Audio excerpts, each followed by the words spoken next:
Yaumiddin amma ba'd. Kaum muslimin dan muslimah rahimani wa rahimakumullah, kembali kita lanjutkan kajian mengenai sifat istri salihah karya Syekh Ammar ibn Abdul Mun'im Salim hafizallahu ta'ala wa wafaqahu. Selanjutnya di antara sifat yang semestinya dimiliki oleh setiap wanita muslimah dan dimiliki oleh istri yang salihah adalah asyakirah, adalah wanita yang tahu terima kasih kebaikan orang yang berbuat baik kepadanya, tahu membalas budi orang yang perhatian dengannya dan mencintai dan menyayanginya.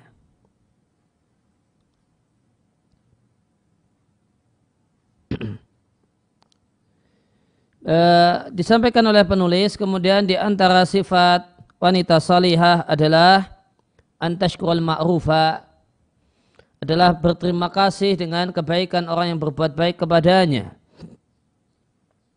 dan di antaranya adalah kebaikan suaminya, dan membalas kebaikan suami dengan semisal itu, dengan kebaikan, dan tidak menutup-nutupi kebaikan suami atau bahkan mengingkarinya. Apa beda menutupi dengan mengingkari? Kalau mengingkari itu tegas mengatakan, wahai suamiku, engkau belum pernah berbuat baik kepadaku.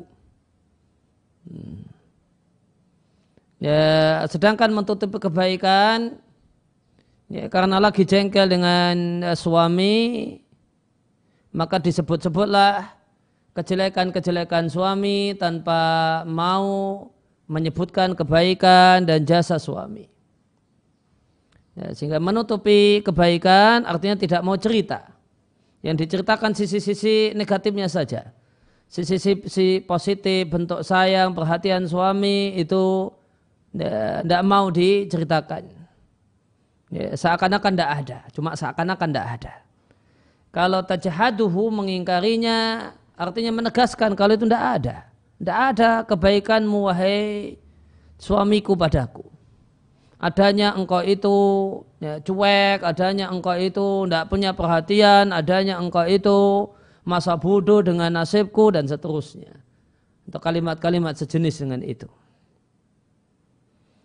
Maka wanita salihah adalah wanita yang ingat, tahu, mengakui kebaikan-kebaikan orang yang berbuat baik kepadanya, di antaranya adalah suaminya.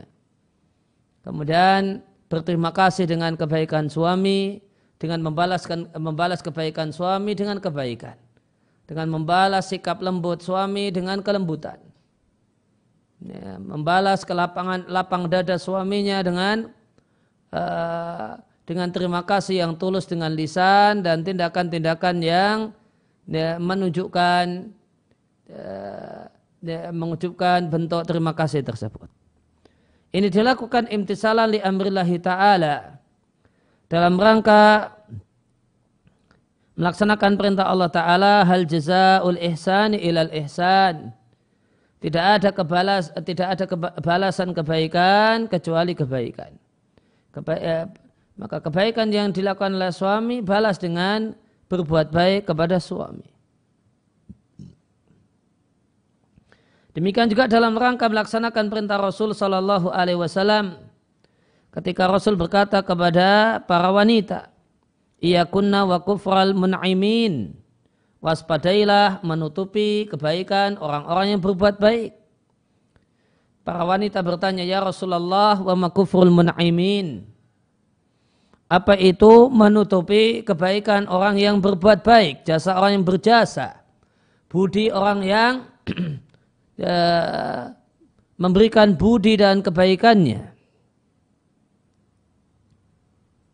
Maka Nabi SAW kemudian mengatakan, boleh jadi salah satu seorang wanita lama dia sendiri, lama dia sendiri di antara ayah dan ibunya, artinya masa gadisnya lama, dia lama mendapatkan kebaikan dari ayah dan ibunya, Bahkan dia menjadi gadis tua. Lantas Allah memberikan kepadanya nikmat berupa pendamping hidup dan suami. Bahkan Allah berikan kepada wanita ini minhu, melalui suaminya.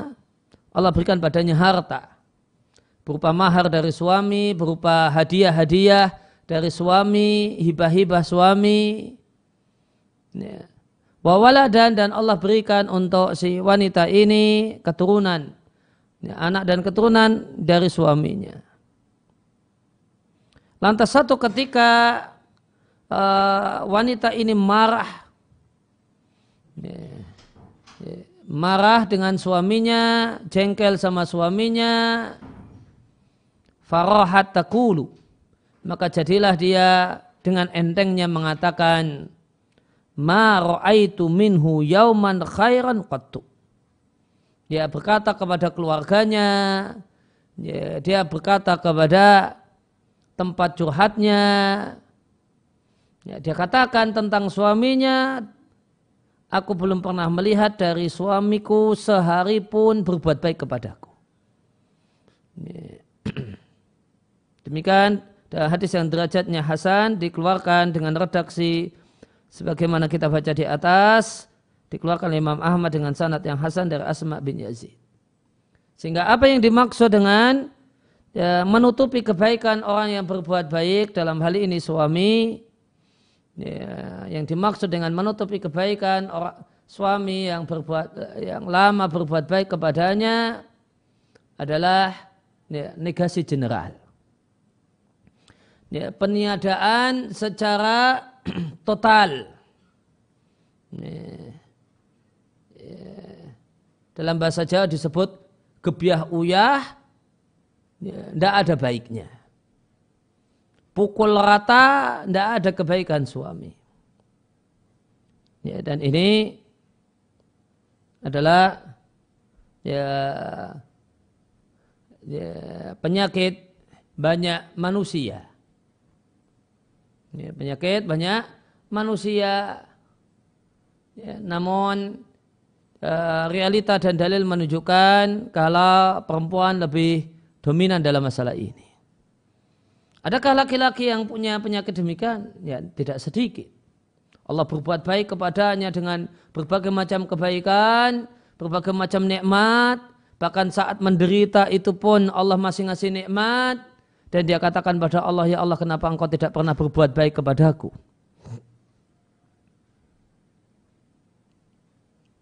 Namun penyakit ini, Nabi, realita yang bisa kita saksikan dalam kehidupan keseharian kita, dan dalil menunjukkan mendominasi perempuan. Sehingga penyakit ini, negasi general ini disebut oleh Syekh Muhammad bin Shalih Al-Utsaimin rahimallahu taala dengan sebutan karakter wanita. Dan beliau katakan jika ada laki-laki yang seperti itu, maka beliau katakan ini laki-laki yang namun berkarakter tertular penyakit perempuan. Sebagaimana sabda Nabi SAW ketika beliau menyampaikan khutbah gerhana, Nabi katakan, aku melihat mayoritas penghuninya, yaitu penghuni neraka, adalah perempuan. Para sahabat bertanya, kenapa wahai Rasulullah? Maka Rasulullah SAW menyampaikan, karena dia menutupi. Karena dia ingkar atau menutupi. Maka ada yang bertanya, apakah karena kafir kepada Allah, menutupi kebenaran yang datang dari Allah? Maka Nabi jelaskan tidak. Namun bikufril asyiri, dikarenakan menutupi kebaikan suami. Al-asyir artinya suami. Dan apa yang dimaksud dengan menutupi kebaikan suami, wa bi kufril ihsani, wawunya wallahu a'lam ini wawu tafsiriyah, yaitu wawu itu jika wawu tafsiriyah maka terjemahnya yaitu bi kufril ihsani, menutupi kebaikan suami. Kalau tadi bi kufril asyiri, menutupi suami, Yaitu maksudnya bikufil ihsani, menutupi kebaikan suami. Apa itu menutupi kebaikan suami? Negasi general. Peniadaan secara total. Nabi jelaskan lebih lanjut, seandainya engkau wahai laki-laki, wahai suami berbuat baik kepada seorang perempuan ad-dahra dalam waktu yang lama, bertahun-tahun lamanya. Tsumma ra'at minka syai'a. Kemudian wanita itu melihat darimu wahai kemudian si istri itu melihat darimu wahai suami syai'an, satu hal yang mengecewakan. Qalat, maka tidak sedikit perempuan yang mengatakan secara pukul rata, ma ra'aitu minka khairan qattu. Aku belum pernah melihat engkau wahai suamiku berbuat baik sekalipun kepadaku. Ini hadis yang saya diriwayatkan oleh Al-Bukhari dan Muslim dari Ibnu Abbas radhiyallahu anhuma. Ya, maka ini penyakit yang terjangkiti banyak perempuan kecuali wanita-wanita pilihan yang ketika jengkel dia bisa mengendalikan lisannya dan lebih banyak diam daripada berkomentar. Karena ketika wanita itu jengkel kemudian banyak ngomong, maka yang seringkali yang keluar adalah kalimat-kalimat negasi dan peniadaan secara total. Contohnya di sini saya belum pernah melihat, atau kemudian seorang istri mengatakan pada suaminya, kamu wahai suamiku pasti seperti ini, artinya selalu. Atau kemudian mengatakan pada suaminya, wahai suamiku, setiap kali demikian engkau pasti demikian. Padahal tidak demikian. Padahal kaitannya tidak setiap kali. Maka digunakanlah kata-kata pasti, atau digunakanlah kata-kata tidak pernah, sebagaimana di hadis, pasti begini, setiap kali begini, pasti begitu. Seakan-akan tidak ada kebaikan pada suaminya sama sekali.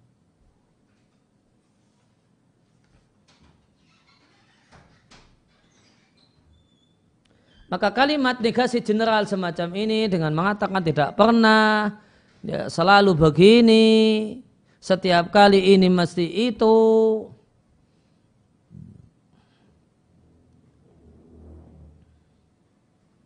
atau dia mengatakan hobimu wahai suamiku adalah begini, padahal tidak jadi hobinya. Maka ini yang disebut Nabi dengan menutupi suami, menutupi kebaikan suami. Fahadal kufru, maka menutupi ini adalah juhudun ni'mati, adalah mengingkari kebaikan suami. Kalau menutupi dalam bentuk tidak pernah, ini tidak hanya sekedar menutupi, namun mengingkari nikmat kebaikan.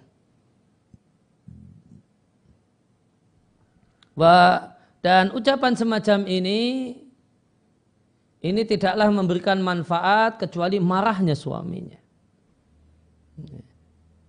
Dan uniknya banyak istri menggunakan kalimat-kalimat itu dengan maksud untuk memperbaiki keadaan. Niatnya memperbaiki keadaan, namun dengan kalimat-kalimat peniadaan secara general. Yang itu menurut akal sehat dan realita tidak akan memperbaiki keadaan, namun akan memperkeruh suasana, namun hanya akan memperuncing permasalahan sehingga masalah itu semakin menusuk sakit,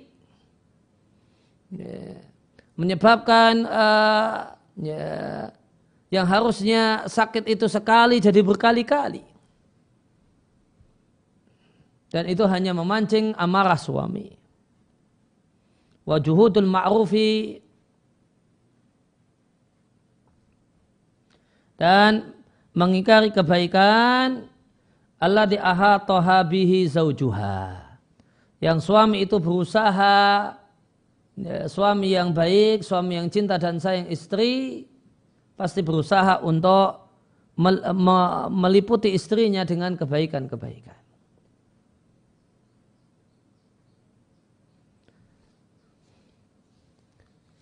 Dan berkenaan dengan faktor yang menyebabkan wanita itu paling Nabi lihat menjadi penghuni neraka yang paling banyak, maka jika kita kumpulkan hadis-hadis berkenaan dengan hal ini, ya, maka bisa kita simpulkan ada 3 penyakit, dan 3-tiganya penyakit lisan.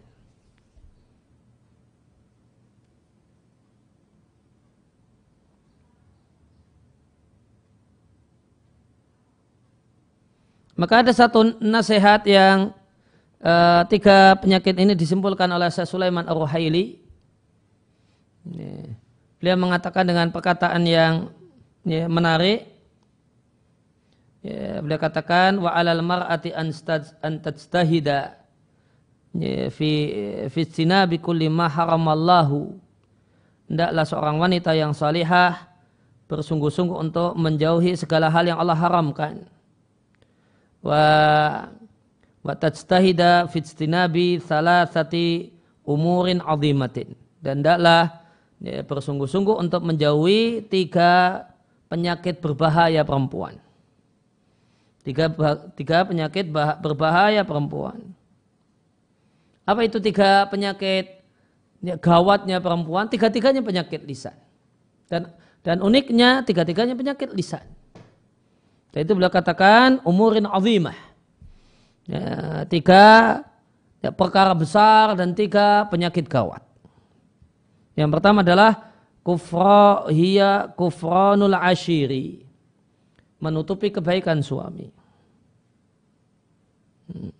Kemudian yang kedua, kathratus sakayati, suka mengeluh, suka berkeluh kesah, kurang sabar. Kemudian kurang sabar dengan kekurangan suami, kurang sabar dengan pola tingkah anak, kurang sabar dengan ibu mertua, kurang sabar dengan ayah mertua, kurang sabar dengan banyak hal yang ada dalam kehidupannya. Kemudian yang ketiga, wa kathratul la'ni, dan hobi dan sering dan suka mencela. Beliau katakan, kata Syekh Sulaiman Ar-Ruhaili hafizallahu taala, fa inna hadhihi min mahalikin nisa'i. Karena hal ini, 3 hal ini adalah penyakit yang membinasakan banyak perempuan. Ini, tepatnya kalau untuk menutupi kebaikan suami, hadisnya telah kita baca di buku ini, Sifat Zaujah Salihah. Kalau untuk berkeluh kesah, maka ada dalam riwayat Muslim dari sahabat Jabir bin Abdullah. Sahabat Jabir mengatakan, saya mengikuti sholat Id bersama Rasulullah sallallahu alaihi wasallam. Ketika Rasul menyampaikan khutbah hari raya di hadapan jamaah perempuan, Nabi katakan, tasaddaqna, bersedekahlah kalian wahai wanita. Fa inna aktsarakunna hatabu jahannama, karena mayoritas kalian adalah bahan bakar api neraka. Kemudian ada salah satu wanita yang bertanya, lima ya Rasulullah, kenapa demikian wahai Rasulullah, apa salah kami? Qal, maka Nabi katakan, li'anna kunna tukthirna syakata, karena kalian punya penyakit, atau banyak dari kalian punya penyakit hobi berkeluh kesah. Wa takfurnal ashira, dan menutupi kebaikan suami, demikian dalam hadis yang diriwayatkan oleh Muslim. Kalau menutupi kebaikan suami tadi maknanya adalah kalimat negasi general. Peniadaan bersifat total terhadap apa yang pernah dilakukan oleh suami kepada istri. Kemudian yang kedua di penyakit ini adalah hobi berkeluh kesah. Dan keluh kesah ini juga penyakit lisan. Letaknya di lisan atau tulisan. Sehingga kita jumpai umumnya medsos perempuan yang tidak sibuk dengan ilmu agama. Maka bisa dipastikan isi postingan banyak akun media sosial perempuan ya kalau enggak foto makanan dan kuliner, keluh kesah. Status keluh kesah tentang anaknya yang rewel, anaknya yang bolak-balik sakit, tentang suaminya yang rewel, suaminya yang minta ini dan itu, ibu mertua yang seperti ini seperti itu, kondisi akhir bulan yang demikian, kondisi corona yang kemudian berdampak suaminya penghasilannya berkurang, maka ngeluh ini ngeluh itu, beras menipis, ini apa, ini habis, ini pecah, ini rusak dan seterusnya.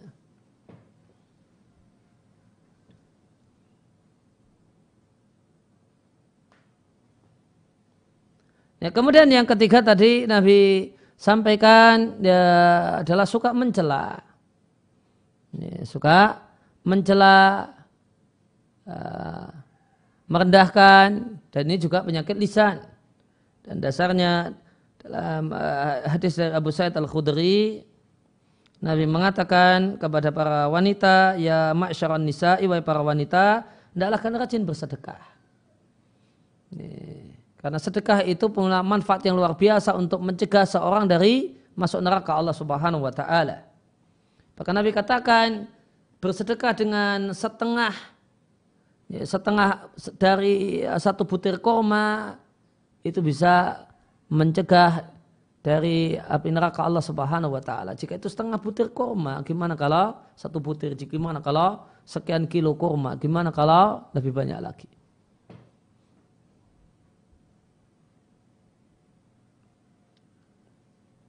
Karena aku melihat kalian adalah mayoritas penghuni neraka. Fakulna wa bima dzalika ya Rasulullah. Kenapa demikian wahai Rasulullah? Maka Rasul katakan tukthirnal la'na. Karena kalian sering dan hobi dan suka mencela dan mencaci. Wa takfurunal ashira, dan karena kalian menutupi kebaikan suami, demikian adalah hadis yang diriwayatkan oleh Al-Bukhari dan Muslim.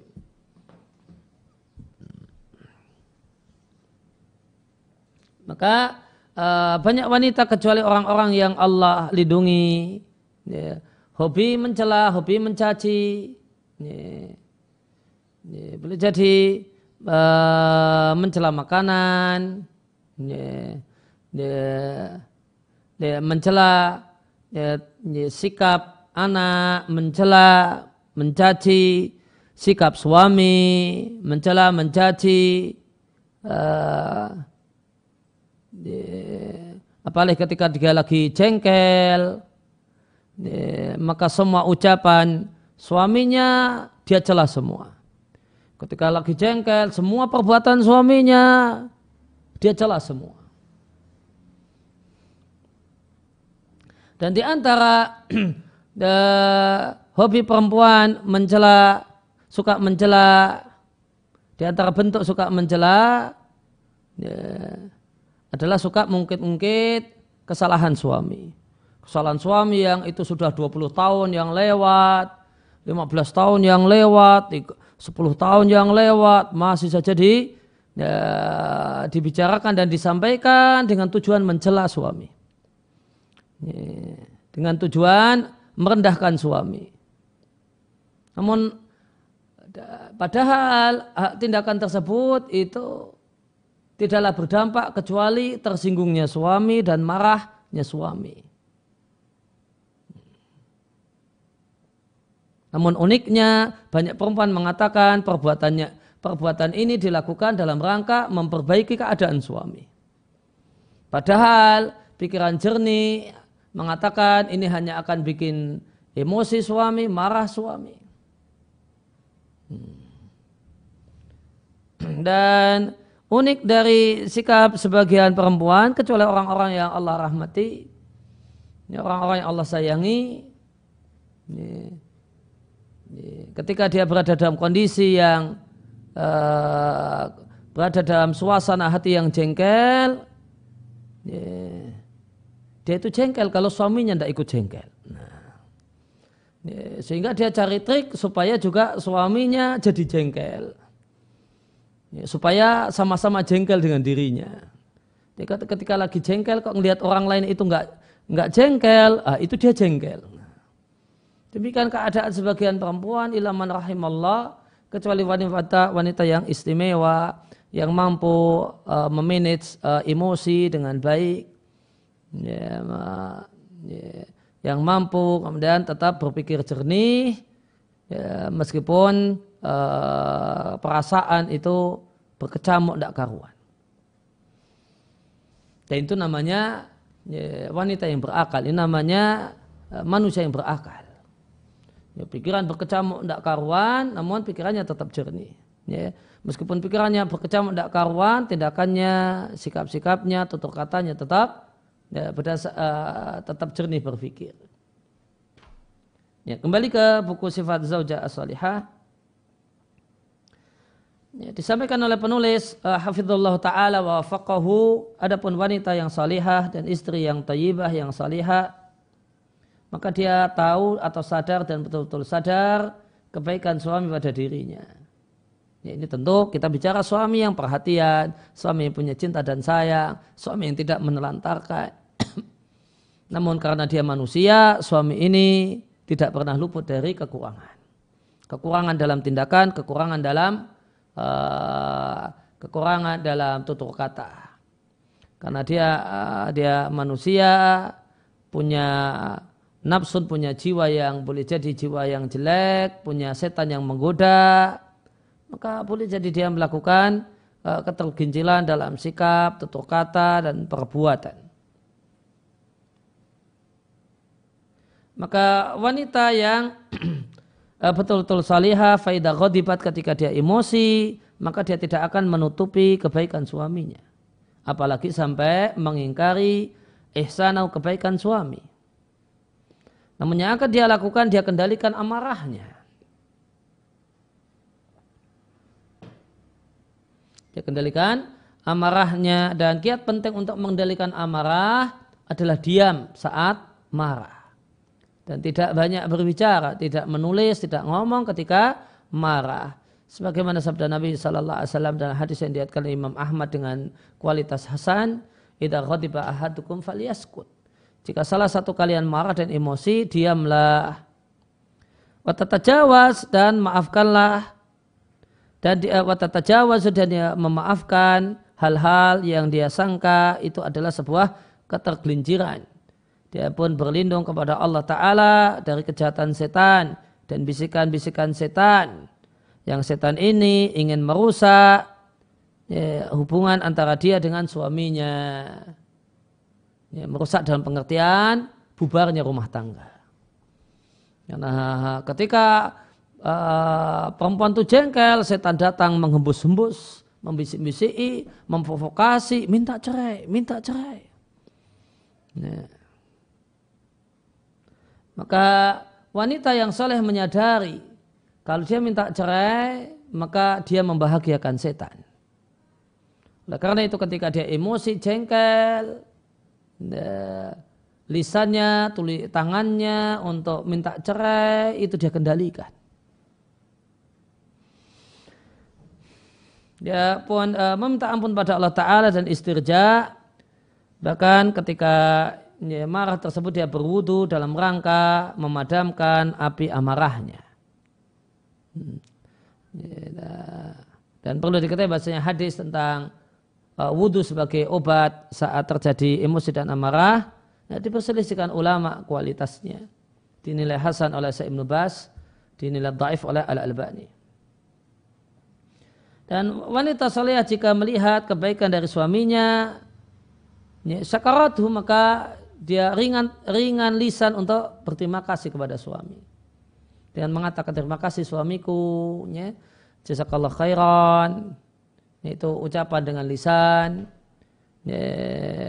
Kemudian dengan perbuatan dia sambil kecup pipi suaminya, sambil dia peluk suaminya, sambil kemudian dia sambut suaminya.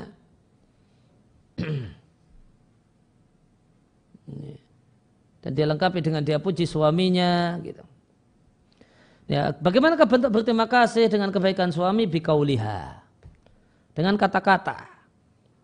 Ya, dia mengajarkan terima kasih, jasa kalau khairan, mudah-mudahan Allah ganti dengan yang lebih baik, Allah balas kebaikanmu wahai suamiku. Bi fi'liha, dan dengan perbuatannya ada ekspresi terima kasih tersebut. Boleh jadi ngecup pipi suami, meluk suami. Nih. Dan setelah itu wabi husni isratiha, dia akan mempergauli suami dengan baik. Dia akan mempergauli suaminya dengan baik. Dia akan menjaga semangatnya untuk berkhidmat dan melayani suami. Dan Nabi SAW menyampaikan tidak akan mampu bersyukur kepada Allah orang yang tidak berterima kasih kepada manusia. Karena kebaikan manusia itu sedikit. Kebaikan Allah setiap saat, setiap detik. Maka jika tidak bisa bersyukur kepada manusia yang kebaikannya itu sedikit, bagaimanakah mungkin mampu bersyukur kepada Allah Azza wa Jalla? Yang kita setiap detik kita hanya berpindah dari satu nikmat Allah ke nikmat yang lain. Dan suami yang saleh, suami yang perhatian, suami yang sayang adalah manusia yang paling berat untuk mendapatkan terima kasih seorang istri. Yang paling utama untuk mendapatkan kebaikan, mendapatkan interaksi yang bagus, wajamul dzikri, dan pujian yang indah. Tidak sebagaimana yang kita saksikan di zaman ini, banyak perempuan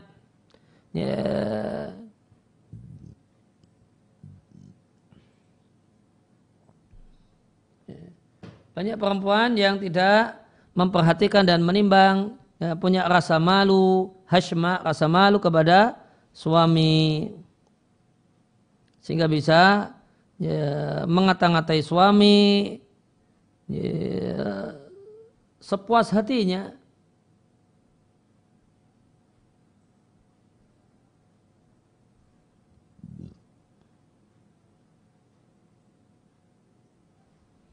Hishmah, bacanya hishmah. Hishmah maknanya adab dan tawadu. Ya, tidak memperhatikan adab dan etika terhadap suami, jengkel sama suami, maka dia pukul suaminya, dia gebuk suaminya, dia ludahi suaminya, dia caci maki suaminya, dia lempari suaminya. Sebagian demikian. Maka tidak ada lagi etika kepada orang yang semestinya dia hormati, atau kemudian etika kepada orang yang berbuat baik kepadanya dan lama berbuat baik kepadanya. Dan tidak pula kemudian berterima kasih dengan kebaikan suaminya, tidak kemudian memberikan interaksi yang baik kepada suami. Bal asba az-zawju al-yawm, bahkan keadaan perempuan di zaman ini 180 derajat dibandingkan keadaan perempuan di masa silam. Kalau di masa silam, perempuan itu semangat untuk mencari ridho, wanita itu semangat mencari ridho suami. Ya, namun kebalikan di zaman sekarang 180 derajat. Bal asbaha, jadilah suami di zaman ini yang mencari ridho istrinya. Ma'a khata'iha, padahal istrinya yang salah. Dan suamilah yang berterima kasih kepada istrinya, padahal istrinya lah yang berbuat jelek, yang berbuat buruk. Dan di satu sisi ini hal yang menunjukkan bahwasannya lelaki itu memang lebih berakal secara umum dibandingkan perempuan. Yang dimaksud dengan berakal adalah berpikir jernih, jauh ke depan, dan tidak larut dengan perasaan dan emosi. Karena akal yang dominan, maka lelaki yang baik di zaman ini kemudian lebih banyak mengalah, kemudian yang penting keadaan rumah itu sekedar cepat kembali normal, maka dia pun minta maaf, minta maaf belum bisa jadi suami yang terbaik sebagaimana yang diharapkan, kemudian terima kasih karena telah membersamai, karena telah berbuat baik selama ini kepada diriku. Yang penting keadaan rumah kembali normal, stabil, tenang, nyaman. Itu karena demikian akal lelaki yang berakal dalam menyikapi suasana tidak nyaman dengan istrinya. Fa Allah ya nisa'al muslimin, wahai para istri, bertakwalah kalian pada Allah, dan semua kita wajib bertakwa, punya rasa takut kepada Allah. Maka tertuju untuk wanita bertakwalah kepada Allah berkenaan dengan menunaikan hak suamimu. Taatilah suamimu dalam hal yang mereka minta selama itu bukan maksiat, dan janganlah engkau bermaksiat kepada suami abadan sama sekali. Janganlah kau durhakai permintaan-permintaan suami kecuali jika permintaannya adalah maksiat. Waliyakun daidanuka dan daidakunna, maka kemudian beliau nasihatkan dan beliau sarankan, dan hendaklah slogan kalian wahai para istri, slogan kalian bersama suami adalah at-tawaddudu ilaihinna, adalah berupaya untuk mengambil hati dan cinta suami. Dengan rajin berterima kasih kepada suami, kemudian rajin minta maaf ketika memang ditegur oleh suami, kemudian ketika suasananya suasana normal, rajin bermanja-manja dengan suami. Dan di antara kiat penting untuk tawaddud kepada suami, di antara kiat penting untuk para istri supaya bisa maksimal tawaddud dengan suami adalah ketika bersama suami maka manfaatkan jangan kemudian terlalu tenang gitu. Ketika bersama suami, ketika kemudian di suasana berdua dengan suami, maka tangan itu jangan anteng, jangan diem, namun manfaatkanlah tangan untuk melakukan aktivitas yang bermanfaat untuk mengambil hati suami. Boleh jadi sambil memegang jarinya, memeras jarinya, boleh jadi sambil mijetin suami, boleh jadi naik motor bareng sambil ngelus-ngelus punggung suami, ngusap-ngusap punggung suami, atau kemudian meraba-raba yang bisa diraba-raba, sehingga suasananya tidak suasana kaku gitu. Demikian juga sebaliknya para suami berupaya juga untuk tawaddud, mengambil hati istrinya dengan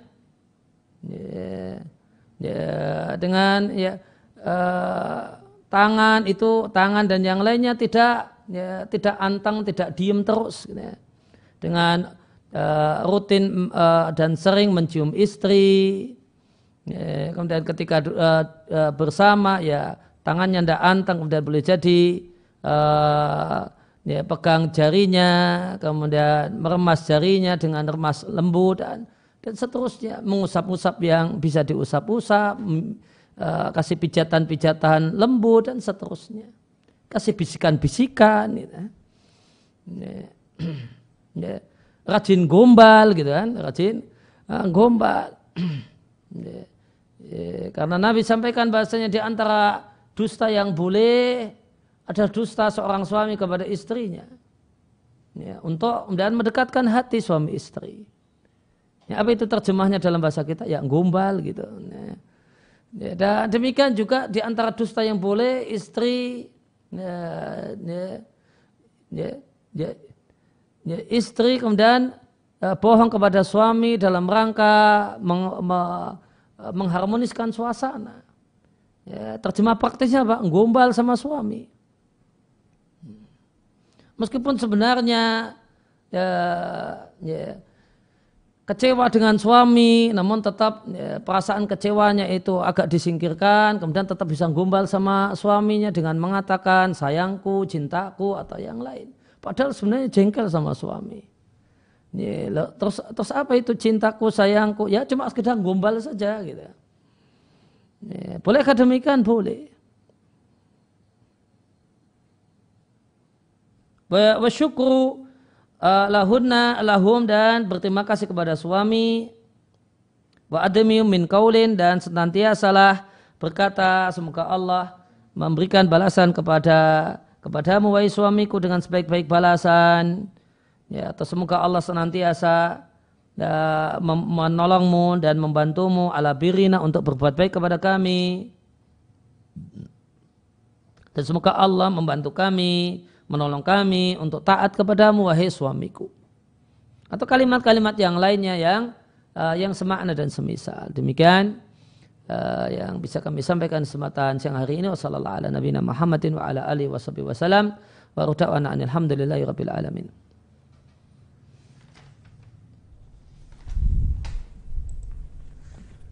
Baik Ustaz, sudah ada beberapa pertanyaan yang telah masuk di akun dan insya Allah akan kami bacakan. Yang pertama Ustaz, bagaimana sikap yang tepat menghadapi istri yang suka menuntut ini dan itu? Ya, sikap yang tepat ketika istri suka menuntut ini dan itu, sikap yang pertama adalah diam. Ya, atau iring dengan doa, ya mudah-mudahan ya, ayah bisa mewujudkan hal itu, semoga Allah berikan kemudahan. Ya, habis itu tidak harus dilaksanakan. Ya, habis itu tidak harus dilaksanakan. Ya, direspon dengan respon positif.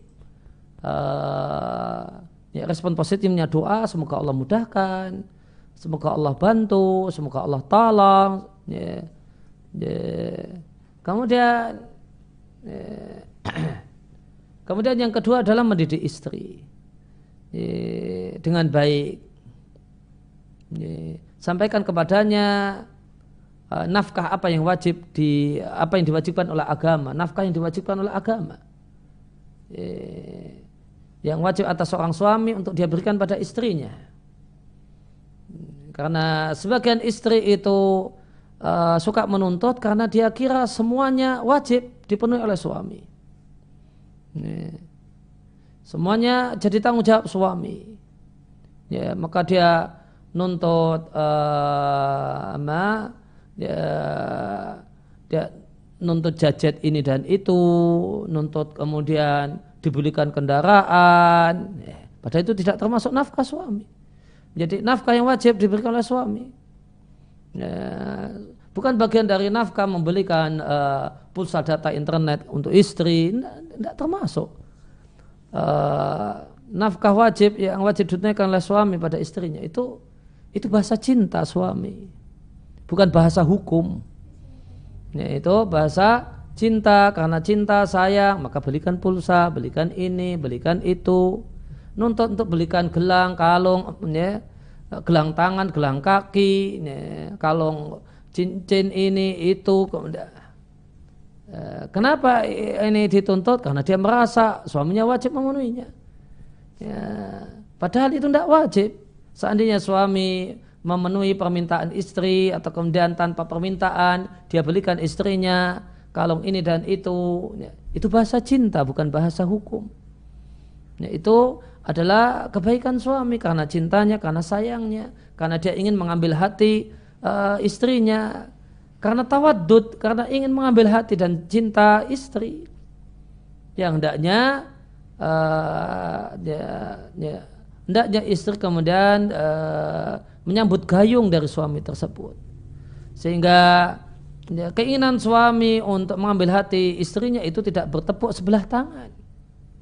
Ya, maka direspon dengan terima kasih, direspon dengan semakin mendekat, direspon dengan semakin kemudian baik kepada suami. Maka sikap berikutnya adalah didik dan ajari istri apa saja kewajiban suami supaya dia mengerti dan faham dan tidak menuntut sesuatu yang tidak wajib. Kalau tidak wajib dia cukup minta sekali dua kali dan kami sarankan suami dalam kata tawaddud mengambil hati istri. Jika mampu turuti, jika tidak mampu tidak perlu memaksakan diri. Sehingga sebagian suami tidak mampu kemudian memaksakan diri akhirnya melakukan hal-hal yang haram. Boleh jadi korupsi, boleh jadi menerima uang suap dan sebagainya semata-mata karena tidak ingin mengecewakan istri. Kalau yang dia minta di luar kemampuan, maka istri kecewa, ada masalah. Nah, baik Ustaz, pertanyaan berikutnya Ustaz, bagaimana caranya mendakwakan atau memberi pengertian kepada orang tua mengenai calon istri kita yang mungkin berbeda penampilan dari orang-orang biasanya, seperti berkerudung besar dan bercadar, serta walimahannya yang syar'i. Apakah perlahan demi perlahan dengan sedikit singgungan atau celetukan, ataukah seperti apa Ustaz? Barakallahu fiik. Di antaranya adalah gunakan cara berpikir mereka. Maka misalnya kita katakan sebagaimana tidak semua perempuan yang pakai rok mini itu pelacur, maka demikian juga tidak semua yang pakai kerudung besar itu teroris atau kalimat yang lainnya. Yang ini yang kemudian kalimatnya sesuai dengan alur cara mereka berpikir, namun masuk gitu. Kemudian tentang walimah yang ideal diusahakan adakan dialog. Namun prinsip pokok yang harus dipegang, fattaqullaha mastata'tum. Bertakwalah kalian pada Allah semaksimal kemampuan kalian. Kalau memang sudah maksimalnya mentok cuma bisanya sampai sini, mudah-mudahan Allah maafkan. Enggak perlu memaksakan diri sampai akhirnya terjadi keributan yang demikian besar yang nanti berimbas terlalu besar di belakang. Baik Ustaz, pertanyaan berikutnya. Assalamualaikum warahmatullahi wabarakatuh. Waalaikumsalam warahmatullahi wabarakatuh.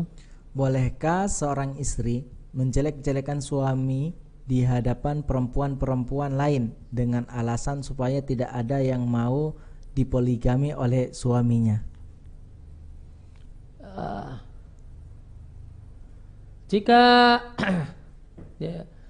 ini sebuah kenyataan, maka itu riba. Suaminya punya kejelekan begini, maka itu riba. Dan jika dia buat-buat, maka itu fitnah. Dan dua-duanya dosa. Kemudian maka rasa berat untuk menerima satu aturan yang mubah, satu aturan yang boleh, tentu tidak boleh dengan cara melakukan dosa besar. Bohong misalnya. Karena ingat, bohong itu dosa besar. Nah, baik Ustaz, pertanyaan berikutnya. Bolehkah suami istri bermesraan di tempat umum seperti taman dan lain-lain layaknya orang-orang yang pacaran?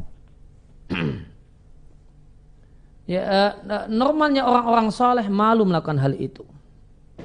Dan kaidah dalam masalah berbuat, idza lam tastahi fasna masyi'ta. Jika itu memang tidak bikin malu, silahkan berbuat, silahkan lakukan. Yaitu jika itu tidak bikin malu menurut umumnya orang-orang soleh. Karena kalau itu yang jadi tolak ukur. Karena kalau orang itu orang yang tidak kenal agama, maka tidak ada tolak ukurnya. Maka acuannya adalah orang-orang yang baik. Orang-orang yang baik itu merasa malu melakukan hal demikian di tempat terbuka semacam ini. Silahkan maksimalkan untuk menikmati pasangan halal Anda di tempat yang aman. Nah, Kenapa orang pacaran itu melakukan demikian? Karena dia tidak bisa maksimal di tempat yang aman. Karena semua tempat tidak aman.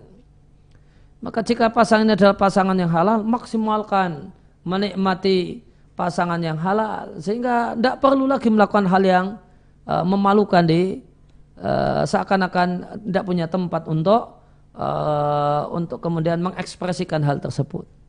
Nah. Baik Ustaz, pertanyaan berikutnya, bolehkah merayakan ulang tahun pernikahan dan apa hukum memberikan kado untuk istri di hari ulang tahun pernikahan? Saya sarankan untuk tidak melakukan hal tersebut. Pertama itu bukan budaya, kemudian orang-orang saleh. Dan itu kita kenal dari budaya orang-orang barat yang identik dengan non-muslim, dan itu juga kalau secara umum kita katakan bukan budaya orang-orang timur, orang-orang kita gitu. Maka sebagian orang kita melakukannya karena terpengaruh dengan mereka, dan itu bukanlah budaya yang baik, karena itu bukanlah satu hal yang logis. Yang namanya hari yang namanya hari perkawinan ya cuma sekali saja ketika itu. Dia tidak berulang. Ya, dia tidak berulang ya. Ketika itu tanggal, misalnya kita pakai tanggal Masehi 1 Januari tahun sekian, ya sudah sekali itu. Pernikahan itu tidak kemudian berulang setiap Januari kemudian berulang lagi nikahnya, enggak. Apa kemudian 1 Januari kemudian akad nikah ulang? Kan enggak. Maka itu juga satu hal yang tidak logis dikatakan ini ulang tahun pernikahan. Karena pernikahannya tidak berulang. Karena kaidah waktu itu tidak bisa berulang. Ketika kita katakan waktu tidak bisa berulang, bagaimanakah bisa kita katakan kemudian ada ulang tahun pernikahan atau yang lainnya. Nah. Baik Ustaz, pertanyaan berikutnya Ustaz, bismillah. Ustaz, saya mau bertanya bagaimana jika seorang wanita marah-marah ketika sendirian di rumah dan suami sedang bekerja, sampai-sampai karena saking marahnya istri tersebut tidak sengaja mengucapkan kata minta cerai, tapi suami tidak tahu karena sedang bekerja. Apa ini termasuk dalam hadis yang diharamkan mencium bau surga? Keadaan istri karena sedang pasca melahirkan dan keadaannya istri sedang tidak stabil. Terima kasih Ustaz. Ya, kalau dia katakan minta cerai namun suaminya tidak ada, masih di kantor, dia ngomong sendiri, ya tentu tidak ada faedahnya. Tapi sesuatu itu sudah tercatat sebagai kebaikan ataukah kejelekan manakala itu dilakukan atau diucapkan. Ya, oleh karena itu ketika ini adalah permintaan cerai, ya, meskipun itu tidak ngefek secara hukum perceraian, namun kami khawatirkan itu termasuk dalam hadis yang melarang perempuan untuk minta cerai karena ini sudah diucapkan dan dilisankan. Wallahu a'lam. Baik Ustaz, pertanyaan berikutnya Ustaz, apakah psikologis laki-laki itu gengsi untuk meminta maaf duluan sehingga istri yang harus minta maaf duluan, tapi ketika istri minta maaf duluan suami lalu minta maaf? Jazakumullah khairan. Ya, ketika suami itu merasa dia adalah pemimpin di rumah tangganya, ya, maka boleh jadi muncul demikian. Ya, meskipun ya kita jumpai banyak dan tidak sedikit lelaki yang mengesampingkan ego tersebut karena dia mengejar agar bagaimanakah suasana rumah kembali nyaman. Dan sikap banyak laki-laki yang semacam ini adalah sikap yang menunjukkan sikap yang positif, menunjukkan kalau dia adalah seorang laki-laki yang mengedepankan akal. Nah, baik Ustaz, pertanyaan berikutnya Ustaz, bagaimana jika ketika baru menikah pasangan baru mengakui aib atau penyakitnya yang ketika ta'aruf dan nazar dia sembunyikan atau tidak diberitahukan?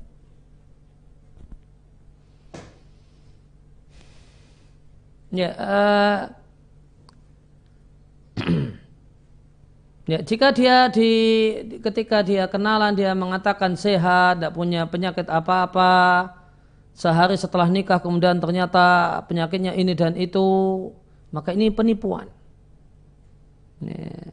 Dan jika seorang laki-laki itu mengatakan bahasanya saya siap untuk menikahimu karena pertimbangan yang ada di data ini. Pertimbangan di data ini. Dan di antara datanya saya sehat walafiat, tidak punya kekurangan apapun, tidak punya penyakit bahaya apapun. Maka statusnya adalah penipuan.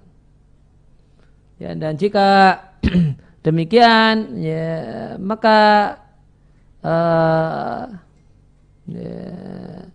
pihak yang tertipu bisa kemudian punya hak untuk menindaklanjuti dengan jika dia tidak merasa tidak ridha dengan dibohongi, ya, ditipu, ini tidak sesuai dengan kenyataan, maka tidak salah jika dia punya hak dan tidak salah jika memilih untuk bubar.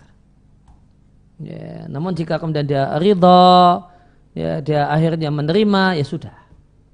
Ya, itu sebuah kebaikan. Nah, baik, pertanyaan terakhir Ustaz dalam kesempatan kali ini. Bismillah Ustaz, saya mau bertanya, apakah seorang suami harus menceritakan kesalahan atau aib istri kedua kepada istri pertama? Jazakumullah khairan. Ya, menceritakan aib itu jika sesuai dengan kenyataan riba. Ketika Ibunda Aisyah menghibah Sofiyah di hadapan Nabi, maka Nabi marah. Ini kemudian seandainya dicampurkan dengan air laut, makanya akan membuat dia baunya menjadi bau busuk. Oleh karena itu, bukanlah cara yang bijak mengambil hati istri pertama dengan menjelek-jelekkan istri kedua di hadapan istri pertama. Demikian juga bukanlah sikap yang tepat mengambil hati istri yang kedua dengan menjelek-jelekkan istri pertama di hadapan istri yang kedua. Bangunlah rumah tangga karena niatnya adalah untuk taat, untuk kebaikan, maka bangunlah dengan unsur-unsur kebaikan. Ya, demikian yang kita kaji, kita bahas kesempatan siang hari ini. Mudah-mudahan jadi ilmu yang bermanfaat untuk kami pribadi dan Bapak dan Ibu sekalian para penyimak. Jadi semoga kehadiran kita di kelas virtual ini Allah catat sebagai amal saleh yang memperberat timbangan kebajikan kita di sisi Allah Subhanahu wa taala. Subhanakallahumma wa bihamdika asyhadu an la ilaha illa anta astaghfiruka wa atubu ilaik.